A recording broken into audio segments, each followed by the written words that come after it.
We mostly rate at night. Mostly. I'm Theo. I draw stuff. I'm Neil, social media monster. I'm Sam, the third wheel. What was that, guys? That's the intro, and we're not redoing it. Go, Sam. Okay. Introduce the beast. It's a Kuatoa. Ah! What? The fish guy? It's a freaky fish guy. Oh, great. I love these dudes. I like these guys. I've used them a lot. They're kind of squat humanoids. They are medium sized, but they're probably on the small end of a medium, and they have a big protruding fish face. You know what, Yeah. Sam? I was kind of, the other day, when I was walking home from doing some grocery shopping, I was thinking, I can't wait to do kuatoas. And that's a true thing that happened. Because Very good. Because fish are hilarious. They're disgusting in all sorts of ways, but they are very funny. I love these guys. I used them recently. I have all of mine are brain damaged in mine because of look at them. Well, I think look at 'em. up from their lore, they kind of are, right? They follow on quite well from the previous episode of Challenge Raters, as their entire shtick is they're like a society that was completely messed up by the Illithid Empire.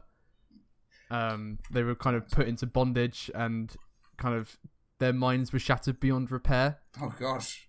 So they're quite. It says that they were quite kind of weak-minded anyway beforehand. So they really couldn't deal with the prolonged psychic subjugation. Right. So as a consequence of that, they are kind of all crazy. But they've gone down like the religious crazy angle, where one of the big parts of their thing is they worship gods of their own insane creation. Okay. Blibdoolpoolp. And of course, you get to with fishermen, you get to go when you're talking as them, which is always good.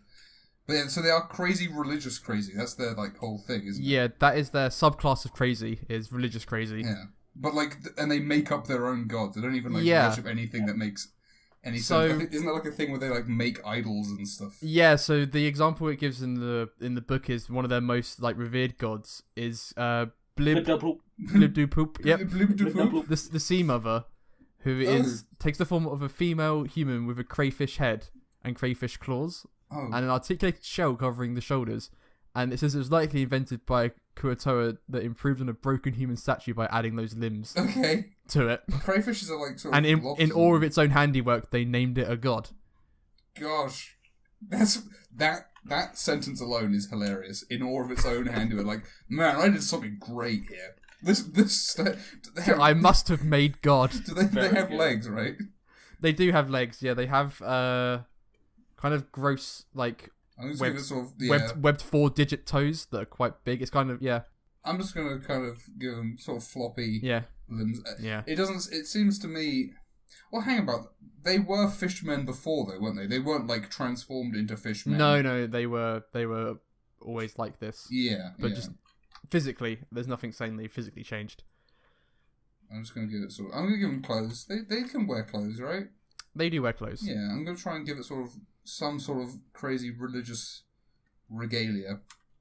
Good word. Not sure. Well, if that's the case, maybe you want to draw the certain type of the Kuatoa Archpriest, which is a very separate type of Kuatoa. Yeah, I mean, what I might do as a bit of a Zvat and have more than one. Sure. And what I should have done with the Zvat, which I'm very sad I didn't now, is I should have drawn the Warlock one as well. Maybe that'll be its own episode. Ha ha ha ha ha ha ha ha ha. Worst Monster Part 2. Ha ha ha ha ha. Electric Boogaloo. Ha ha ha. That's not going to happen anytime soon. Next episode. Just watch this space. Yeah, if you want to watch, the Zvat Warlock will be available on Patreon for £500. No, I'm giving it armor. Yeah. Does it have armor?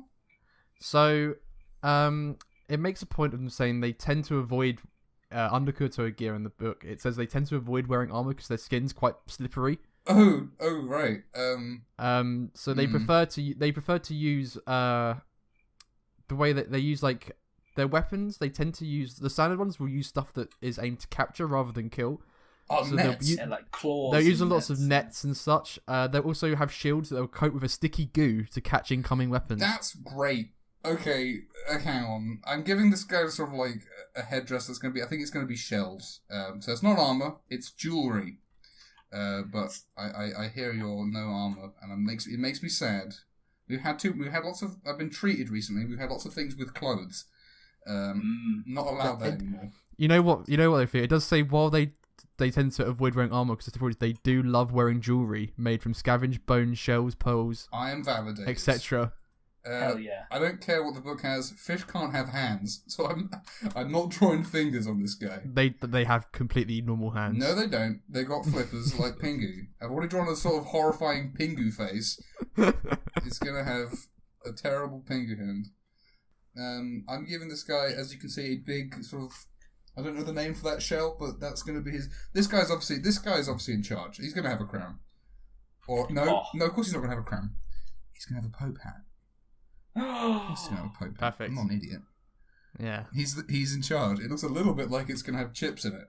He's the Pontifish Maximus. Yeah.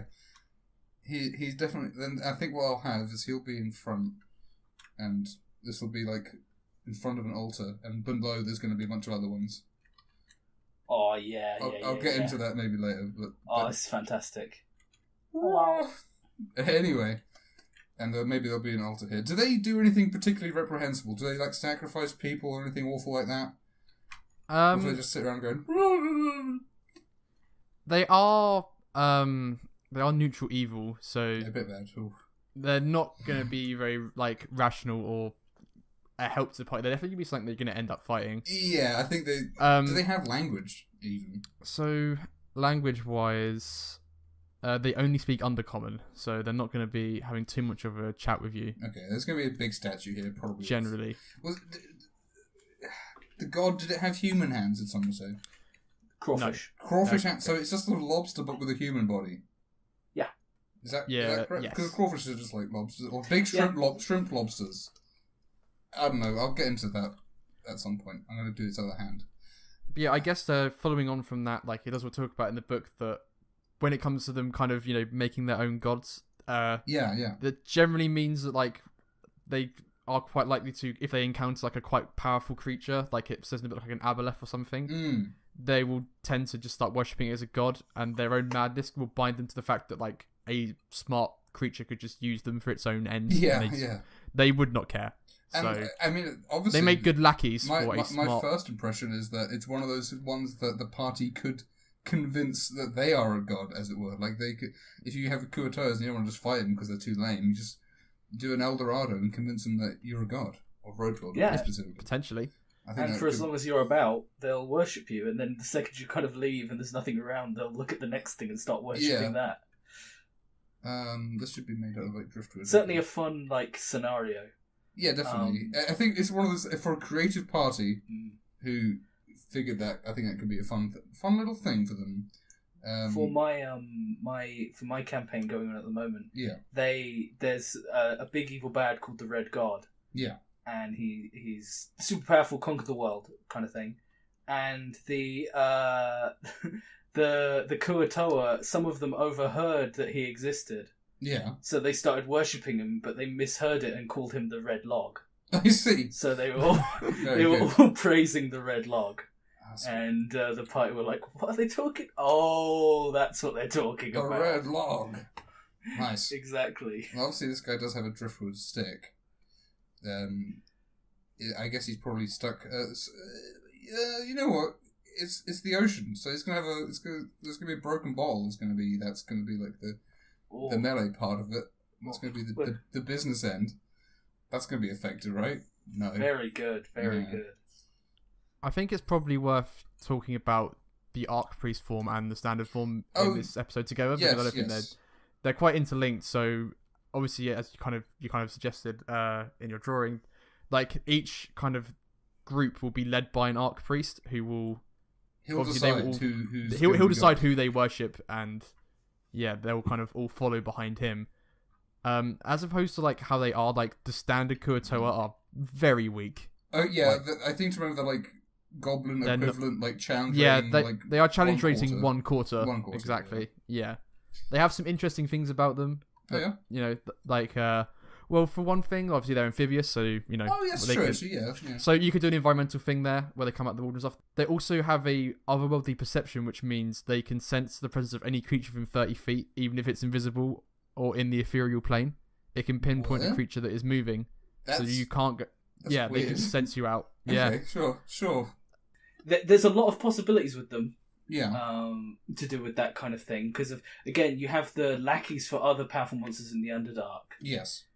Yeah, and if you just want to have a really weird encounter with some gurgling fish guys, I think this is what you got to pick. Yeah, they're great lackeys as we're talking about, and I think the fact that like amphibious again, like there's not a whole lot of I've personally never done like an adventure where like being underwater has been a big part of it.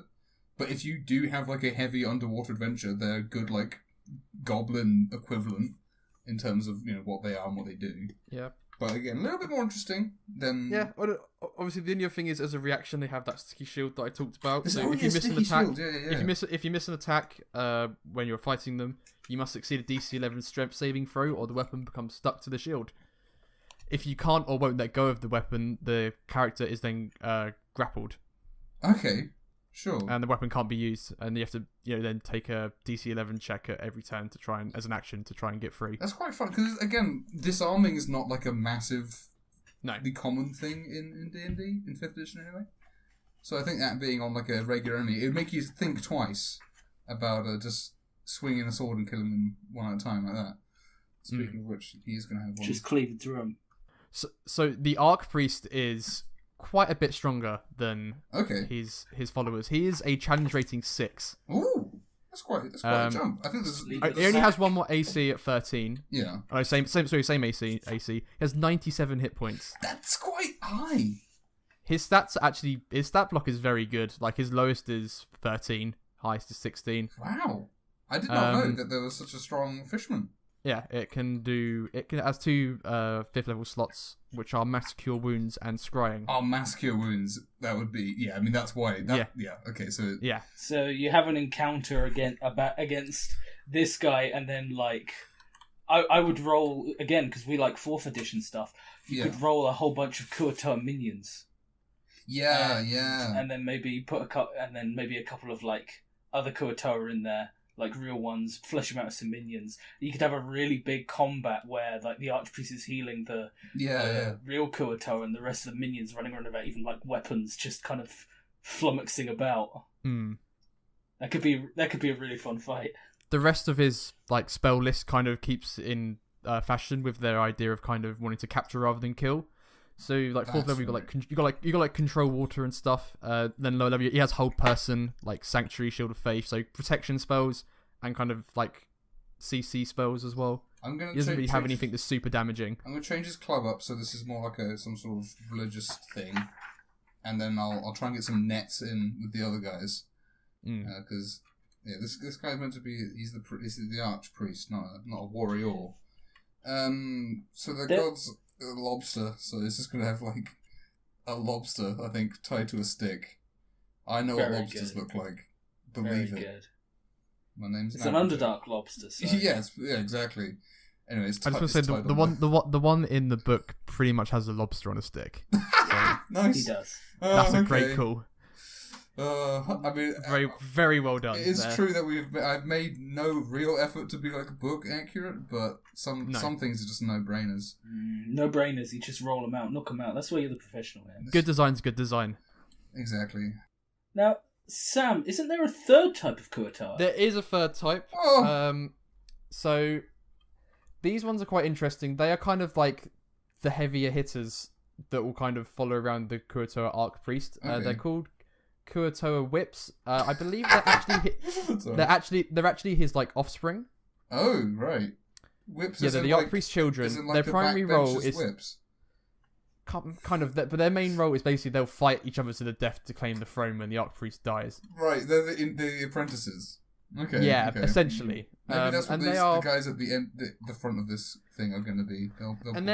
They're not too much of a slouch. They're challenge rating 1. But they have 65 hit points. But again, you can have that be the Kuatoa Horde is just minions 1 HP, kill them, and then these are like you could even make them like unique if you were really set on having an interesting Kuatoa fight. You could give them all, like, you could call them like the twins, and they'd just be completely different. They'd be brothers. Exactly. The whip, like the whips are really cool though because of their weapon. Yeah, so the they have a pincer staff. Okay. As their weapon of choice. It's one of those grabby kids' toys. Like the Titanite demon of Dark Souls 1. It is a big grabby claw. Okay. That's what this is going to be. So yeah, it's a +4 to hit. It's got a reach of 10 foot. It does like 1d6 piercing damage. If the target is a medium or smaller creature, it's grappled. There you go. It's not actually one of those kids' toys. It has that handle that they have. Very good. Very good. And I guess it is just going to be a claw. They are also spellcasters themselves. However, yeah, only having access to cantrips and first level spells. Okay. They can cast Bane and Shield of Faith. Oh, that's actually kind of interesting. Now, I liked Kuatoa before, and I didn't really know much about them. So, I'm liking these Kuatoa boys. We often talk about, or I specifically often talk about how, you don't have to worry about the lore too much, but them having the crazed religious part of it is a cool part that doesn't have to be to do with actual official lore. You can have them worship anything, and that's kind of that's even in there because they worship just whatever they see essentially. So you don't really need to worry about. You could have them attach on to your big bad super easily if you wanted to. Yeah. If there is a big bad in your campaign, that is obviously. You just have a statue of him, or a picture of him, or his symbol. Yeah. And they would start worshipping it. And again, they make for a good rubbish eldritch enemy because they're crazy cultists, but also fish.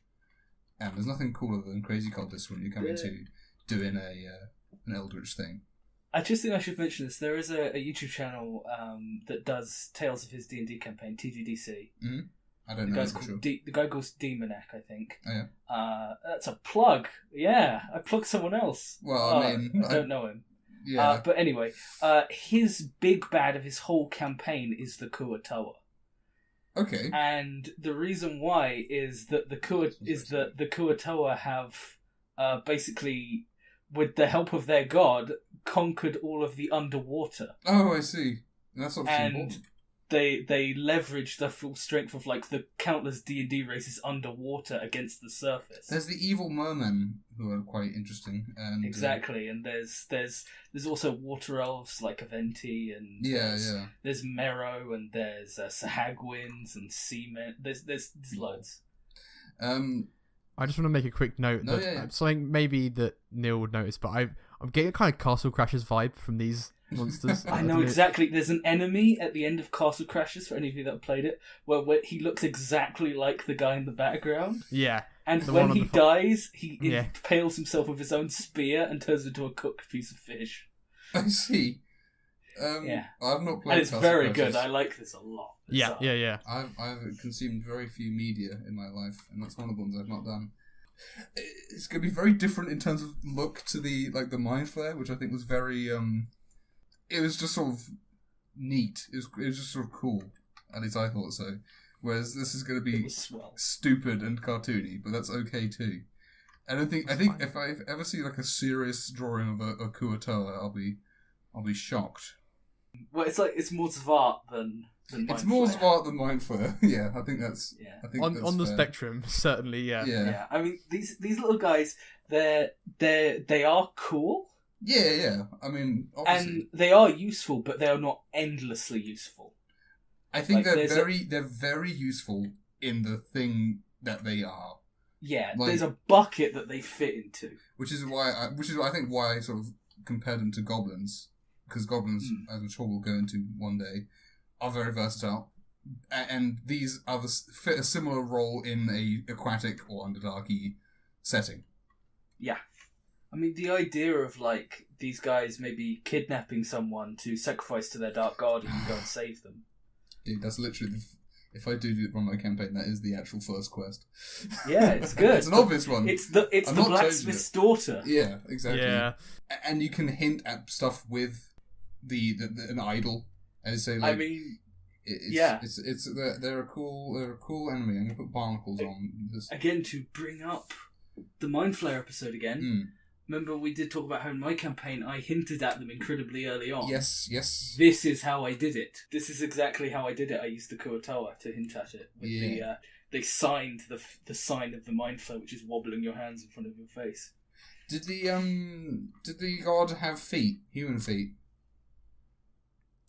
Yes. Okay, human feet. So we're just gonna have a human knee because it's gonna be a big statue.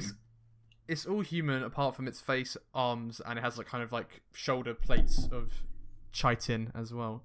Okay, well, think Glabrizu. Think of the Glabrizu. Yeah. I mean, as with all issues, I would feel just think of what the Glabrizu would do. Foolish not to mention in the Critical Role trailer for their massive animated thing, the end reveal is there's a Glabrizu in it, which drove me slightly insane. Soon we can start our own Kickstarter. I mean, literally, much like Never Nudes, there are now dozens of fans. There are dozens of fans, potentially. Yeah. 2 dozen. There are two dozen fans. 2 dozen fans right now. Because we hit 27, and if 27? You minus us 3, then that's 24. So there are dozens of us. Shush. We're not subscribed to ourselves. That'd be vain and foolish. Well, I need to see when a new episode comes up. That's true. I'm going to hint at the claw. But that's just gonna be I hit that bell button. Oh, did you? Is there anything else we want to say about it? Well, we've covered everything that the book would say about it, so that's all. Yeah, definitely. Not much more to glean from there. It's more just personal input or ideas. Yeah. I have one more thing about the picture, though. What about Norman? Oh, I always forget! I always forget this is a complete scene. Jeez, oh my god. He could be in the crowd. Jeez, yeah, he's just going to be one of them. Oh no, you know what he's going to be? He should be in the crowd with like a crab head. He's like snuck in. He's got a circuit. You can see his face, and then there's a fake fish. Yeah, he's gonna be in a big mascot suit, and this is exactly. I'm gonna say it again. This is another sick One Piece reference I'm doing. Oh, this is really good. He's in here. Yes. I love it. Yeah. He's also so much bigger than them, obviously. Yeah, exactly. Yeah. That's really good. Like stitch marks on it. Like stitch marks. Yeah. Hang on, it's got like patchwork on it. And it's got like a big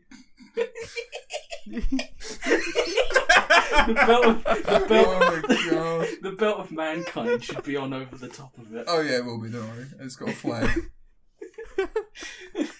Oh my gosh, that's so stupid looking. That's so good. That is Thanks so for good. Asking. I would have been screwed if you didn't. I'm actually one day I'm going to design the belt of mankind like close up because I'm not happy with it just being 3 circles with a smile. I am happy, but I want it to be like I want to go into it. That's very good.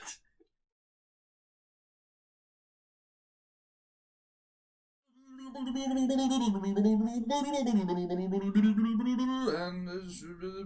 there it is. Oh shit. Yeah. Nice. That's really good. The lighting is really cool. I'm a big fan of that. Like, we haven't had one that's quite like that before yet. Oh. Yeah. And the whip with his claw. Yeah, I think you've captured a lot of it. I think the shield is really cool. It's got all that ooze and the stuck like swords on it and like the rapier on it. That's really cool. You've captured the crazy fish guy element as well. Oh yeah. I like that his little hat says Burger Master on it. It's because it looked like a chip thing. And then I thought, what like a fantasy chip place might be called, and I was thinking Dungeon Master. But of course, Burger Master is like a thing as well, because of course, you can't call it Chip Master. No one in America is going to understand what you're talking about. Yeah, for one thing, yeah. It's fries. The shell shield is very cool. I'm kind of, I don't know why, but I didn't give any of the other ones shields. But none of the other ones are really equipped with anything, apart from the one on the very far right, the head whip, the chief whip. Oh.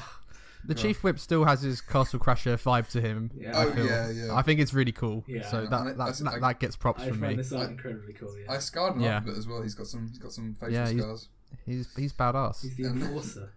And Norman's in there with a slightly off-color suit, not quite the right tones as the rest of them. It's really good. It's a really good suit. I love that suit. Yeah. It's quite comfortable. But I like it's got a flag on the top of it. Yeah. Yeah, well, because they got like Replicating a fin. The It's fin, great. No, yeah. it's really good. And he put the belt on outside of it, which is very cute. It's otherwise I don't know why he would, but he has. Well, all of the Kuotoa have belts and stuff, so... Yeah, I guess so. It's just a bit of fun. But yeah, so Kuotoa's, they're, we've already sung their praises, and you know what? I'm just gonna get right in there with what I'm gonna rate them.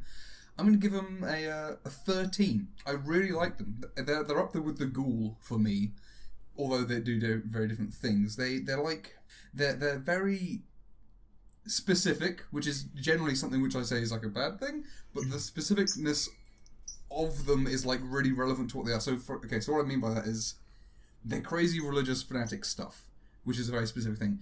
But because of the way that works for them, you can make that do anything. They can be worshipping whatever you want. You can have that be important. You can have it be funny. And they are going to be like inherently quite funny, but they're not necessarily going to be only comic relief like a Zavart would be. Yeah, I think I really like them.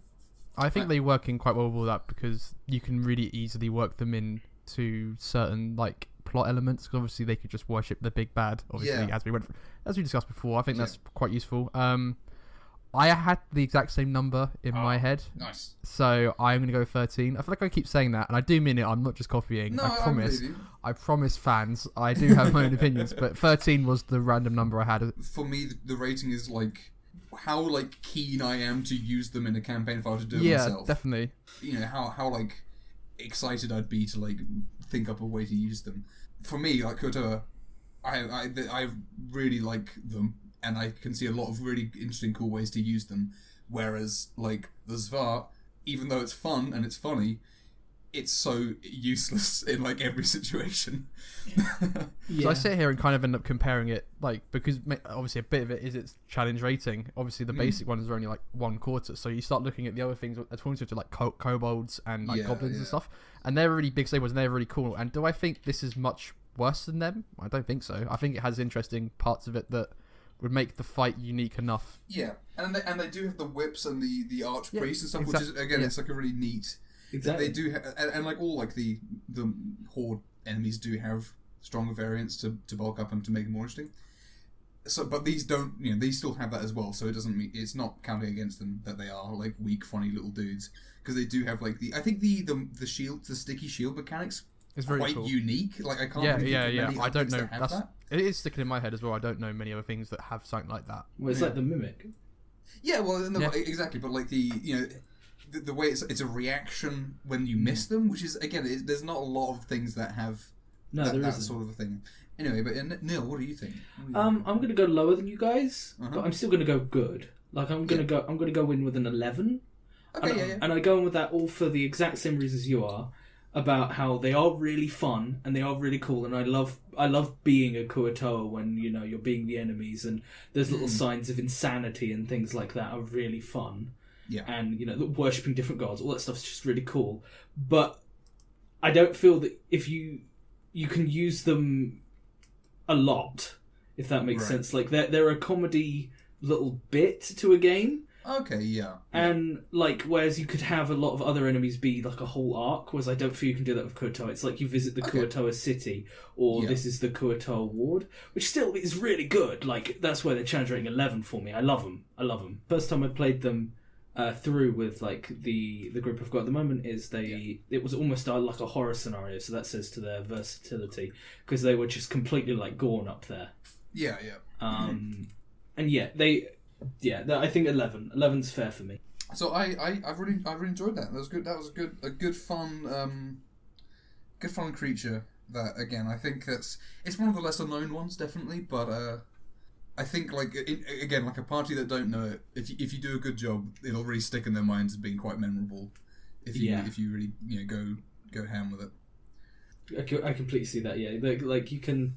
Like how we were talking about other creatures, this is a great example to make a memorable encounter in a game. Yeah.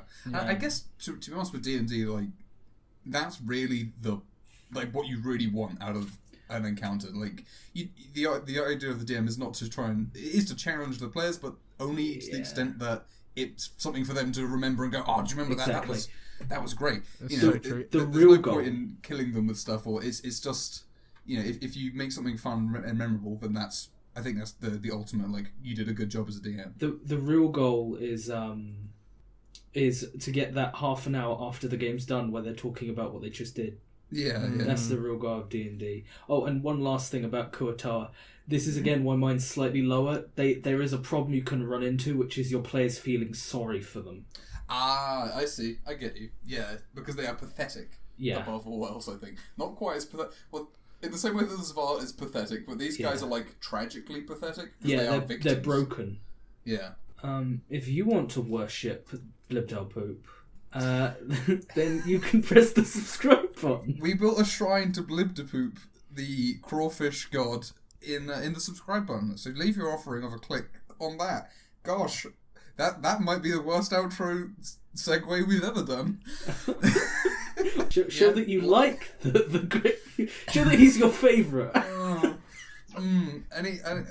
All the buttons, you know them all. Yeah. And You all know that. what?